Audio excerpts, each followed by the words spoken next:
नमस्कार दोस्तों, मेरा नाम है आयुष। आप देख रहे हैं स्मार्ट एंड लीगल गाइडेंस। पूरी यूट्यूब की गारंटी लेता हूं मैं इस वीडियो के अंदर कि आपको रेट्स का कॉन्सेप्ट जो है इतनी बढ़िया तरीके से मैं आपको समझाऊंगा, क्योंकि आपको पूरी वीडियो ये वाली ऐसी वीडियो आपको पूरे यूट्यूब के अंदर नहीं मिलेगी। अगर मिलेगी तो बहुत बढ़िया बात होगी आपके लिए, लेकिन मैं आपको गारंटी देता हूं कि आपको एक्सप्लेनेशन के साथ में और आपको विद केस लॉज, आपको थियोरिटिकल और प्रैक्टिकल दोनों की दोनों अप्रोच विद एग्जांपल्स आपको समझाऊंगा। आप इस वीडियो को शुरू से लेकर एंड तक जरूर देखिएगा, क्योंकि अगर आप एडवोकेट है, लॉ स्टूडेंट है या एक लॉयर है, तो आपको रेट्स का कॉन्सेप्ट तो 100% पता होना चाहिए। क्योंकि हर किसी की लाइफ में, लॉ स्टूडेंट हो, प्रैक्टिकल अप्रोच हो, या फिर लॉयर हो, या फिर एक लॉ एडवोकेट हो, उसको हर चीज के अंदर रेट्स का कॉन्सेप्ट पता होना चाहिए। आप जुडिशरी की तैयारी कर रहे हो, पब्लिक प्रोसिक्यूटर की तैयारी कर रहे हो, आप एक एडवोकेट बनना चाहते हो, बन चुके हो, प्रैक्टिस कर रहे हो या करना चाहते हो, आपको रेट्स का कॉन्सेप्ट पता होना चाहिए। क्योंकि हर चीज में, हर डेली लाइफ के अंदर रेट्स का एक कॉन्सेप्ट हमेशा हर जगह पे हर किसी के ऊपर अप्लाई हो सकता है। तो आपको इसके बारे में जानकारी पूरी मैं ध्यान से दूंगा। आप जरूर पूरी इस वीडियो स्टार्टिंग से लेकर एंड तक जरूर देखिएगा। सबसे पहली बात, लोग जो है अपने YouTube के अंदर वीडियोस बनाकर क्या बताते हैं आपको, पहले मैं आपको वो बता देता हूं और फिर आपके बाद अपना एक्सप्लेनेशन दूंगा। सबसे पहली बात, सब आपको बोलेंगे 5 तरीके की रेट होती है, जो सही बात है। 5 तरीके की होती है: हैबियस कॉर्पस, सर्शियरी, प्रोहिबिशन, मैंडमस और कोवरेंटो। ये 5 तरीके की रेट्स होती है। अब इसी के अंदर आपको वो छोटी सी एक्सप्लेनेशन देते हैं। क्या इस छोटी सी एक्सप्लेनेशन से आपको रेट्स के आप मास्टर बन जाओगे? आप एक एडवोकेट हो, आप एक लॉ स्टूडेंट हो, आप एक लॉयर हो, सभी लोग आपसे एक्सपेक्ट करेंगे कि भाई बंदे को जो है अपनी मैं परेशानी लेकर आऊंगा तो वो उसको रेट्स का जो कॉन्सेप्ट है वो पता होगा और वो मेरे को अच्छे से जानकारी करेगा। तो इतनी सी आपको जानकारी जब यूट्यूब के जरिए आपको लोग देते हैं, आप उनकी वीडियोस देखते हो, तो इतनी सी जानकारी आपके लिए बहुत होती है। आपको केस लॉज पता होने चाहिए, आपको एक्सप्लेनेशन पता होनी चाहिए, आपको प्रैक्टिकल अप्रोच पता होनी चाहिए। तो आप उन्हीं वीडियोस को जरूर देखा करिए कि जो आपको स्टार्टिंग से लेके एंड तक एक एक चीज की कॉन्सेप्ट की आपको जानकारी देते हैं। क्योंकि आप खुद ही एक लॉ स्टूडेंट, एक लॉ बैकग्राउंड से आप कनेक्टेड हो, तो आपको एक एक चीज की जानकारी होना बहुत जरूरी है। तो मैं उम्मीद करता हूं कि आप पूरी वीडियो स्टार्टिंग से लेकर एंड तक जरूर देखेंगे। सबसे पहली बात आती है हैबियस कॉर्पस। इसको बोलते हैं इलीगल डिटेंशन, अरेस्ट करके रखा होता है। तो वो जो बंदा जो है उस पब्लिक अथॉरिटी के खिलाफ में हैबियस कॉर्पस की रिट फाइल कर सकता है। आप सभी लोगों ने अभी एग्जाम्पल हाल ही में देखा भी होगा, अर्नब गोस्वामी को जो अरेस्ट करा था और उसने फिर सुप्रीम कोर्ट के अंदर जो है हैबियस कॉर्पस की रिट लगाई थी कि भाई मेरे को इलीगल तौर पे अरेस्ट करके करा हुआ है और मेरे को बाहर निकाला जाए। उन्होंने वो अरेस्ट करा था। तो ये तो जब भी बात आपको पता लगेगी ना, जब आपको प्रैक्टिकल आपने बैठ के 2 मिनट पढ़ा होगा ढंग से उस कॉन्सेप्ट को। दूसरा होता है मैंडमस, डू योर ड्यूटी। अगर कोई भी पब्लिक अथॉरिटी जो है अपनी ड्यूटी परफॉर्म कर रहा होता है, मतलब नहीं करता है, तो उसके ऊपर मैंडमस की रिट फाइल करो। सुप्रीम कोर्ट जो है या हाई कोर्ट जो है उसके ऊपर ऑर्डर करेगा भाई तुम्हारे को जो तुम्हारी ड्यूटी है, जो तुम्हारी डिस्क्रिशनरी पावर है, तुम उतनी ड्यूटी परफॉर्म करो। तीसरी बात आती है प्रोहिबिशन। अगर जो लोअर कोर्ट है जिसपे सजा देने की पावर 1 साल है और वो सजा देता है 3 साल की, तो अपने जुरिडिक्शन से बाहर जाकर वो लोअर कोर्ट काम कर रहा है, तो इसमें तो गलत बात हुई ना ये। तो इस केस के अंदर प्रोहिबिशन की आप रिट फाइल करो कि भाई जो लोअर कोर्ट है उसने अपने जुरिडिक्शन, अल्ट्रा वायरस इसको एक टर्म बोलते हैं, आपको जब पर्टिकुलर में कॉन्सेप्ट समझाऊंगा अपने वर्ड्स में, जब आपको एक एक चीज डिटेल में समझाऊंगा। चौथी रिट आती है cancel the superior inferior court judgment. अगर किसी जजमेंट, किसी कोर्ट ने 1 साल की सजा देने की पावर है और उसने 3 साल का अपना जजमेंट दे दिया, तो ये भी गलत बात हुई। तो इस केस के अंदर सर्शियरी की रिट आप सुप्रीम कोर्ट, हाई कोर्ट के अंदर डालो कि भाई लोअर कोर्ट ने जुरिडिक्शन से बाहर जाकर अपना जजमेंट दिया तो उस जजमेंट को कैंसिल करा जाए। 5वीं रिट आती है कोवरेंटो, बाय व्हाट अथॉरिटी। अब इसका मतलब ये होता है कि भाई जो सरकारी नौकरी पे बैठा हुआ है तो उसके ऊपर आपको शक है कि भाई ये बंदा जुगाड़ से अपनी नौकरी पर आया है, इसने कोई एग्जाम वगैरह नहीं दिया, इसने पीछे से अप्रोच लगाई है और अपनी नौकरी लेके बैठ गया है। तो ऐसे केस के अंदर कोवरेंटो की रिट उस बंदे के खिलाफ आप फाइल करो और सुप्रीम कोर्ट के अंदर प्रूव करो कि भाई वो बंदे ने कोई भी एग्जाम नहीं दिया है और वो जुगाड़ लगाकर, किसी की अप्रोच लगाकर उसने सीट ली है। अगर ऐसी बात पाई जाती है, सुप्रीम कोर्ट को लगता है कि हाँ भाई ये बात सच्ची है, तो कोवरेंटो की रिट के अकॉर्डिंग उस बंदे को बाहर निकाल दिया जाएगा, उस पोर्ट से रफा दफा कर दिया जाएगा। आपसे अब मैं आपको बताता हूं अपने वर्ड्स के अंदर, आपको ये जो बातें ये सभी लोग आपको बताते होंगे, तो इतनी सी बात आपके लिए पूरी सफिशिएंट रहेगी क्या? इतनी सी आपको केस लॉ नहीं पता करने कि इन सब के बीच में गहराई क्या है, कहां पे किस चीज के बारे में केस लॉज बता रखे हैं, ये कॉन्सेप्ट आया क्यों, कहां से आया, ये सारी बातें आपको पता तो होनी चाहिए।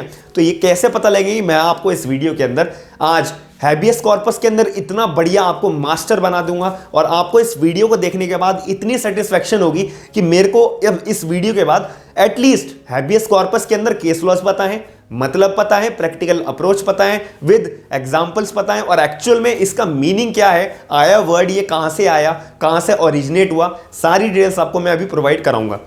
तो हैबियस कॉर्पस, ये जो हैबियस कॉर्पस का एक मतलब होता है, ये एक लैटिन वर्ड है। हैबियस कॉर्पस इंग्लिश वर्ड नहीं है, एक ही लैटिन वर्ड है। इसका मतलब क्या होता है, to present the body, body को प्रेजेंट करो, बस इसका सिंपल मतलब इंग्लिश के अंदर ये होता है।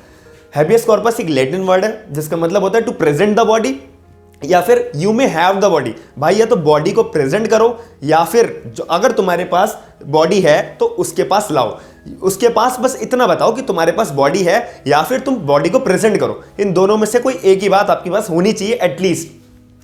अब इसका मतलब क्या है वो आपको मैं भी आगे बताता हूं। इसके अंदर सबसे पहली बात आती है, हैबियस कॉर्पस का जो वर्ड है वो आया कहां से, इंग्लैंड से आया। हैबियस कॉर्पस एक्ट 1979 के अंदर ये वर्ड को जोड़ा गया था। इसके अंदर फिर आगे एक बात आती है कि इसका एक मतलब मैं आपको एक्सप्लेनेशन दे देता हूं कि हैबियस कॉर्पस का जो मतलब होता है कि अगर कोई भी पर्सन इलीगल तौर पे पब्लिक अथॉरिटी उसे अरेस्ट करती है, तो ऐसे केस के अंदर वो जो बंदा है वो पब्लिक अथॉरिटी के खिलाफ हैबियस कॉर्पस की रिट फाइल करेगा कि भाई मेरे को जो है पब्लिक अथॉरिटी ने इलीगल तरीके से अरेस्ट करके रखा हुआ है। सुप्रीम कोर्ट या हाई कोर्ट के ऊपर वो अपील करेगा कि जज साहब मुझे जो है पब्लिक अथॉरिटी ने इलीगल तौर पे अरेस्ट करा हुआ है, आप मुझे रिहा करने का ऑर्डर दीजिए। वो फिर जो सुप्रीम कोर्ट है या फिर हाई कोर्ट जो है वो पब्लिक अथॉरिटी से जस्टिफिकेशन मांगेगा अरेस्ट का कि भाई तुमने अरेस्ट तो कराया, तो तुम्हारे पे जस्टिफिकेशन है। अगर पब्लिक अथॉरिटी जस्टिफिकेशन दे देती है, हाँ भाई हमारे पास जस्टिफिकेशन है, तो सुप्रीम कोर्ट या हाई कोर्ट कहते हैं ठीक है इस बंदे को अरेस्ट करके रखो। अगर पब्लिक अथॉरिटी जस्टिफिकेशन देने से नाकामयाब रहती है, तो ऐसे केस के अंदर उस बंदे को जिसने रिट फाइल करी है उसको बाइज्जत बरी कर दिया जाएगा, जेल से रिहा कर दिया जाएगा। ऐसी आपने एग्जाम्पल अर्नब गोस्वामी के में देखा होगा। तो ये मैंने आपको इंट्रोडक्शन देना था वो दे दिया। अब इसके अंदर जो इंपॉर्टेंट बातें हैं वो आपको बता देता हूं। जो रिट होती है हैबियस कॉर्पस की, उसका सिर्फ एक ही पर्पस होता है कि प्रोवाइड कराना liberty to a person who is confined without legal justification. Habeas corpus का सिंपल एक ही मतलब होता है कि प्रोवाइड कराना एक liberty for the purpose for the person who is detained या फिर अरेस्ट विदाउट लीगल जस्टिफिकेशन। किसी भी बंदे को अरेस्ट किया जाता है विदाउट लीगल जस्टिफिकेशन, बिना किसी भी लीगल जस्टिफिकेशन के बिना पे, तो उसको उस बंदे को जो है हैबियस कॉर्पस बचा लेगा और रिहा कर देगा। अब इसके अंदर एक और बात आती है कि जो रिट होती है does not punish wrong doer. ये बहुत इंपॉर्टेंट बात है। जो रिट होती है हैबियस कॉर्पस की वो किसी को भी पनिशमेंट नहीं देती। अब इसके अंदर मान लो सुप्रीम कोर्ट के अंदर हैबियस कॉर्पस की रिट लगाई, तो क्या पब्लिक अथॉरिटी ने अगर गलत तरीके से बिना कोई सबूतों पे, बिना कोई लीगल जस्टिफिकेशन पे अरेस्ट करके रखा हुआ है, तो ऐसे केस के अंदर क्या पब्लिक अथॉरिटी पे कोई सजा होगी? सुप्रीम कोर्ट जो है पब्लिक अथॉरिटी को कोई सजा देगा? बिल्कुल भी नहीं देगा। ये बात को आप ध्यान रखिएगा। रिट जो है कभी भी किसी को सजा नहीं देता है। रिट जो है जब भी कोई फंडामेंटल राइट्स का वायलेशन होता है, सिर्फ उस राइट्स को बचा के रखता है, इसमें किसी को भी सजा नहीं मिलती है। अब इसके अंदर आगे बात आती है the writ does not punish wrong doer. ये मैंने आपको बता दिया है। अब इसके अंदर आगे बात आती है the writ is issued at not only against the public authority. जो रिट जो है वो सिर्फ और सिर्फ पब्लिक अथॉरिटी के अगेंस्ट कभी इशू नहीं होती है। इशू तो होती है पब्लिक अथॉरिटी के सिर्फ कन्फाइन तरीके से, public authority of the state के फेवर में ही इशू नहीं होती है। आप किसी इंडिविजुअल के फेवर में भी जो है रिट फाइल कर सकते हो, या फिर किसी भी ऑर्गेनाइजेशन के खिलाफ आप रिट फाइल कर सकते हो। कोई भी इंडिविजुअल ने आपको डिटेन करके रखा हुआ है कोई भी तरीके से, यही मतलब नहीं है कि आपको कैद करना, किसी भी तरीके से आपके ऊपर बाउंडेशन लगा रखी है, हैबियस कॉर्पस की रिट फाइल करो। कोई भी ऑर्गेनाइजेशन ने आपके ऊपर बाउंडेशन लगा रखी है, हैबियस कॉर्पस की आप रिट फाइल कर सकते हो अगर नेसेसरी है तभी। यहां पे मैंने लिखा हुआ है इफ नेसेसरी। इतनी सी बात आपको समझ में आ गई होगी हैबियस कॉर्पस के बारे में, जो रिट का जो बहुत ही ज्यादा इंपॉर्टेंट कॉन्सेप्ट है। इसके फाइनली 2 केस लॉज भी आते हैं जो बहुत इंपॉर्टेंट है, लैंडमार्क केस लॉज है। सबसे पहला आता है Kalu Sanyal versus district magistrate Darjeeling के, और AIR 1974 सुप्रीम कोर्ट का केस है। इस केस के अंदर सुप्रीम कोर्ट ने बोला था कि भाई जो आप हैबियस कॉर्पस की जब रिट फाइल करते हो, हैबियस कॉर्पस का मतलब क्या होता है मैंने आपको वीडियो के स्टार्टिंग में बताया था, टू प्रेजेंट द बॉडी या फिर you may have the body, 2 मतलब होते हैं। अब इसके अंदर एक थोड़ा सा डिफरेंस आप समझिएगा।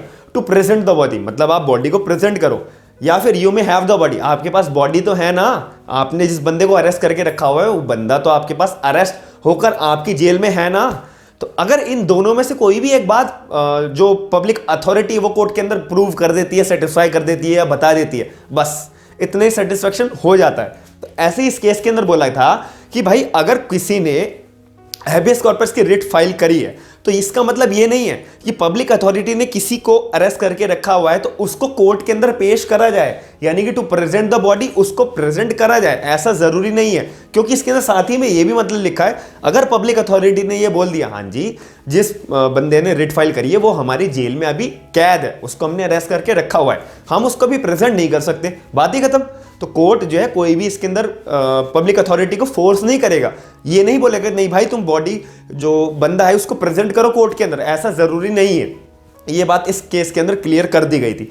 दूसरा केस आया सुनील भत्रा वर्सेस दिल्ली एडमिनिस्ट्रेशन का, AIR 1980 सुप्रीम कोर्ट का, 1980 सुप्रीम कोर्ट का। ये भी बहुत इंपॉर्टेंट केस बना था, लैंडमार्क जजमेंट बना था। अब इस केस के अंदर बताया हुआ था कि जो भी प्रिजनर्स जेल के अंदर होते हैं, अपनी सजा काट रहे होते हैं, जो एक्यूज, जो कैदी अपने जेल के अंदर सजा काट रहे होते हैं, उनके अंदर अगर एक्स्ट्रा काम कराना या फिर काम जितना करा रहे हैं उतना पैसा नहीं पे करना, equal wages for equal work ना होना, उनके साथ गलत व्यवहार करना, उनको ज़्यादा से ज़्यादा काम कराना, कुछ भी तरीके का अगर उनके पास जेल में कैदी के साथ इनह्यूमन बिहेवियर होता है तो भाई ये भी हैबियस कॉर्पस के रिट के कॉन्सेप्ट के अंदर फाइल किया जा सकता है और जाता है। ये Sunil Batra versus Delhi administration 1980 supreme court के केस के अंदर साफ क्लियर कर दिया गया था कि भाई किसी भी कैदी के साथ में जेल के अंदर इनह्यूमन बिहेवियर होता है तो हैबियस कॉर्पस की आप रिट फाइल कर सकते हैं।